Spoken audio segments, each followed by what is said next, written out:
funfee.com. Today I've been asked to do a short video about utilizing a top-end digital camera. Now, I by no means am an expert, all right? I have been photographing my whole life, okay? I've gone from 35 millimeter, and like everybody else these days, I've switched over to digital, okay? Now, thanks to Funfee, we were reviewing the Canon series cameras, okay? Here I have the EOS 60D, all right? I'm going to share with you the 60D and why I recommend this camera. One of the biggest features that I use a lot, I do a lot of night photography. When you buy a digital camera, all right, make sure that your digital camera has the ability to do long duration shots, okay? Some cameras will only, even point and shoots will only allow you to do maybe 10 to 20 seconds of open exposure, okay? Meaning that you're keeping the aperture of the camera open for a long period of time. Just like the old 35 millimeter. Your shutter, you're opening up your shutter and you're holding it open for a long period of time, allowing low light to enter into the camera, and the longer you keep the lens open, you're getting a really beautiful picture. Now, you are going to get a lot of noise, and you'll hear this word a lot, noise. Noise simply means when there's noise in the camera. You take a picture at night and you're leaving your shutter open, okay? You get a lot of like, it looks like fuzz. When you look at the picture looks real grainy, okay? And you can see that only if they call noise, okay? But sometimes, you know, you need that noise, okay? If you're filming lightning, and I'll explain that in a minute, okay? Some of the settings I use, okay? You go out and you buy yourself a EOS Rebel, or you buy any EOS, or you buy any digital camera, top end, okay? Again, point and shoot, I'm not going to talk about. I'm going to let Jesse do a video about the point and shoot cameras. And as a matter of fact, Jesse loves the point and shoot. Now, don't get me wrong, okay? You can still acquire a quality photograph, be it lightning, be it any weather event, by using a point and shoot. It's just a matter of how you set your camera up, okay? The EOS side on the Canons, okay? Most digital cameras today have a real simple process, okay? They've got a knob on top. The knob simply means you can set the camera to a multitude of settings, okay? Now, on mine, keeping the camera steady here, the middle setting is your automatic setting, okay? Meaning you don't have to be a brain surgeon to use it. You put the camera in the automatic setting, you take the camera, you aim it at what you want to take a picture of, you push the button down halfway. The camera says, oh, it's dark in here, we need to activate the onboard flash. The flash pops up, you push the button down halfway, it's now taking a spot of light at the target you're shooting. The camera will automatically focus at what it wants to take a picture of. You push the button down the whole way, boom, it takes a picture, okay? Digital photography. Why is it better than the original 35 millimeter, okay? 35 millimeter, you can shoot upwards to 36 pictures per roll of film, and you were done. Then you had to go and get that film processed, do it yourself, or pay somebody else to do it, okay? Very, very limited. Pros and cons, I still shoot 35 millimeter because I can acquire, I believe, a better low light picture as compared to digital. But that's my own personal opinion, okay? Now, I also use on here a setting which is called the sport mode, okay? And in sport mode, all that means is the camera, in short, will take picture after picture. You hold the button down. You're going to a football game, right? And you want to capture that event. You want to capture the pass being thrown, and you see the receiver about to catch the ball, okay? You can take one picture, but you might miss it, okay? And that's why they call it sports mode, okay? You merely take the camera, aim it at your target, push the button down, You've just taken 12 pictures in 1 second, okay? You're going to absolutely capture, in that moment of time, a multitude of pictures. Some cameras will shoot upwards to, I've seen as high as, on some of the newer cameras, the GoPro just came out. This is amazing. The GoPro camera just came out with the capability of shooting over 200 frames per second. Think about this. 200 individual pictures per second. That's fast. Real fast, okay? And this coming storm season, we absolutely will be experimenting with the GoPro, but I can tell you now I'm going to love it, okay? I've tested it up in New York. It works fantastic. As long as you keep it dry. It gets wet, you're done. Okay, with the camera, okay? Now, you want to go out and you want to shoot lightning, okay? What do? Well, the first thing you have to remember, okay? What Canon has done, a lot of cameras have what they call an infinity mode, meaning the camera, when you zoom it out the whole way, that's infinity. On the Canon camera, on their lenses, they put a buffer on here, so when you take it and you zoom out the whole way, well, that's not actually infinity. You got to tweak it back a little bit, okay, to get a clear picture. All right, and they do that because when the servo motor in here, when you're sometimes they don't want it smashing on the end of the camera lens, and it would cause problems. So they put a buffer in there, which prevents the camera lens from actually being damaged by that motor smashing every time it comes out. So you want to film lightning. Let's keep it real simple, okay? Nighttime. The first problem you've got with the camera is how do you focus your camera at nighttime? That is the most difficult function of the whole night. Getting this camera to focus on a black sky. A lot of people have a spotlight. They'll aim it at a far off target, a telephone pole like I do, and you focus on that telephone pole, okay? And you don't leave this camera, when you're shooting at nighttime, all right, all cameras on top end, okay, digital cameras, on the lens, it has an automatic focus switch and a manual focus. You want to make sure you turn the switch to manual focus, okay? Now it is disengaged from the computer and the camera, and it's not going to sit there constantly zooming in and out trying to focus, because it can't.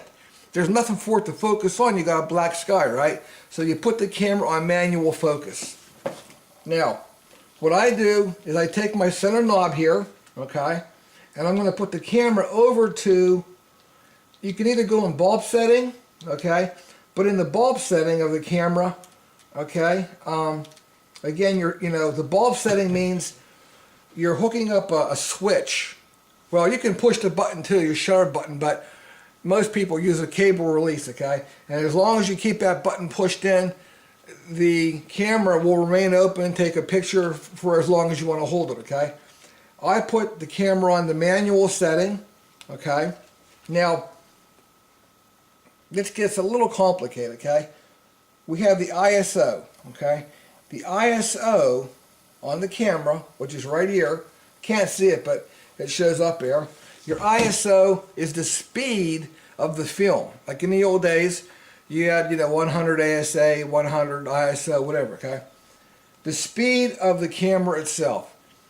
People a lot of times will put the ISO as high as they can.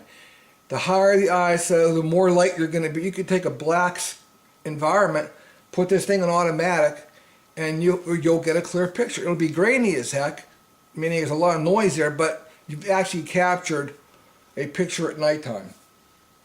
If you do that, the problem is you can only shoot for about 2 seconds, and then anything over 2 seconds, the picture's going to come out too bright.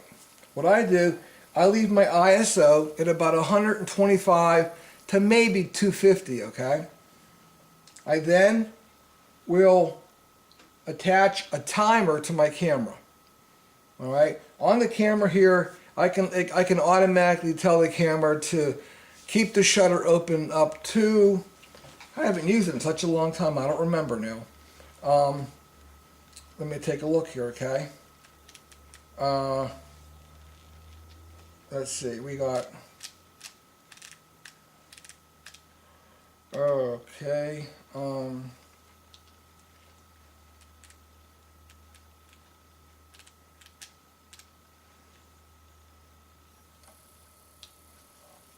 That's a good question.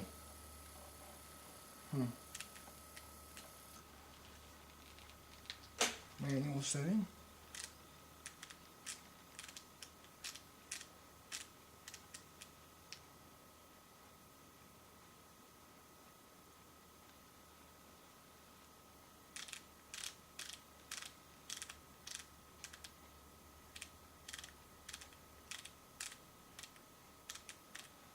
Okay.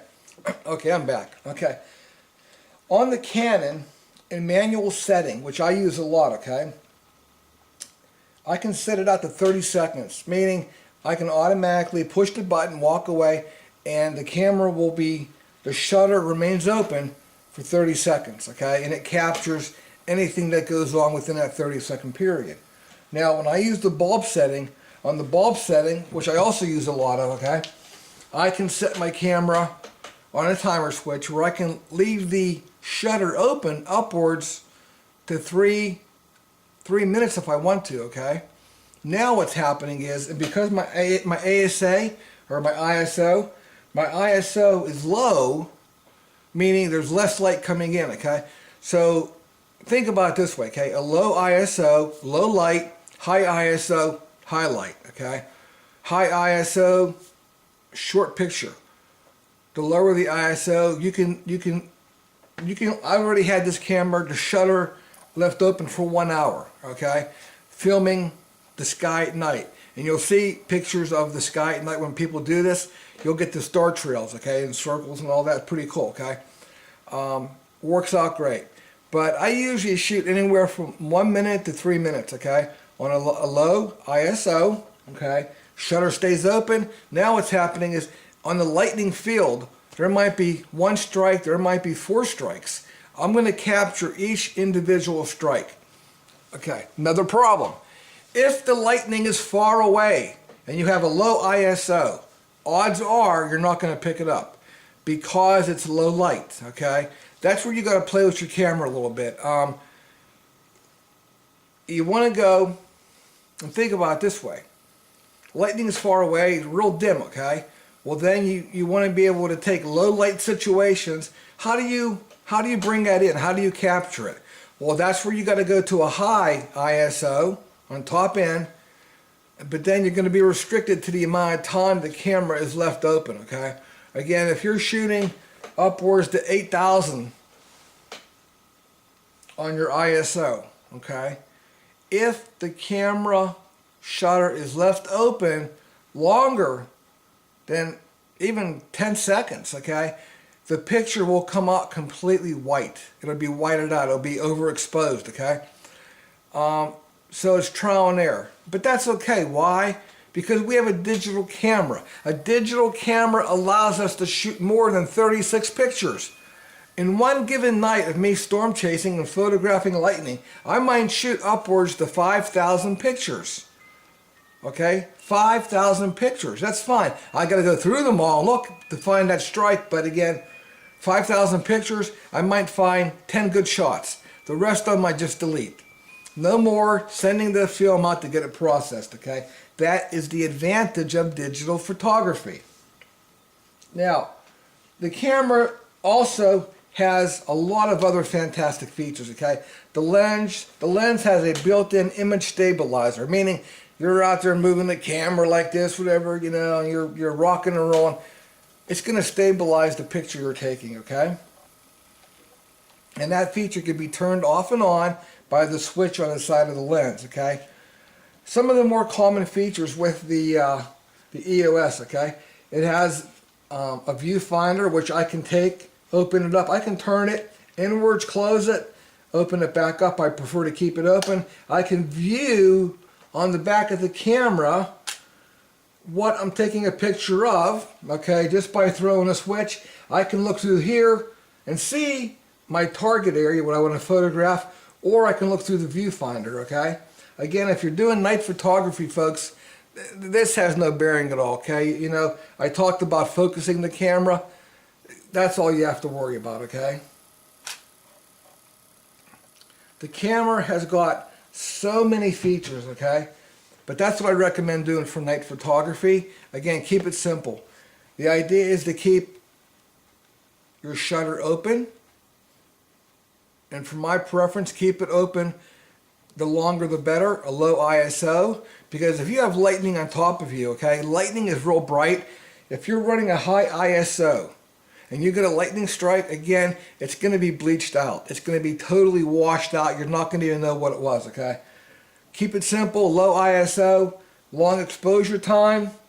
You'll capture some great pictures, okay? And it doesn't happen for everybody. You got to remember, okay? It's trial and error. It is absolutely trial and error. It took me a long time to get where I am today. And I still don't have all the answers, okay? You can utilize, with this camera, you can utilize time delay flash, which is a whole subject in itself, okay? Remember, this camera's function, and it's the ability of this camera to be utilized in sporting activities, for indoor photography, for doing portraits, for doing weddings, it's very flexible. I love it. I mean, sure, I can go to a bigger camera, but for what you're buying here, now remember, okay, Fumfy has the lowest prices anywhere, and I'm not joking. Check out Fumfy.com. They have the lowest prices on cameras anywhere that I've been able to find, okay? And they're very, very good with their customer care service, okay? They will take care of you. If you got questions about cameras, give them a call, okay? The guys working up here and the gals that answer the phone, they know more about cameras than I do. Give them a call, all right? And they'll be willing to talk to you about buying or purchasing the camera of your dreams. Again, here we have the Canon. This is the EOS 60D, okay? And the lens, by the way, this is optional, but I recommend it, okay? The lens I got was an 18 to 200 lens, okay? Only because it provides a built-in telephoto technology. I've got the built-in macro with this lens, meaning I can, zoom in on an object real close and take a picture up close, okay? With the macro capability. Okay, the camera also, and it's real quick, I'll let you know, it does have all the standard features, okay? On the settings, you can do portrait, landscape, you can do your sport mode, you got your macro setting. The camera also has a built-in video camera. You put it in video mode, it's a video recorder, all right? And again, it takes good quality videos. What more could you ask for, okay?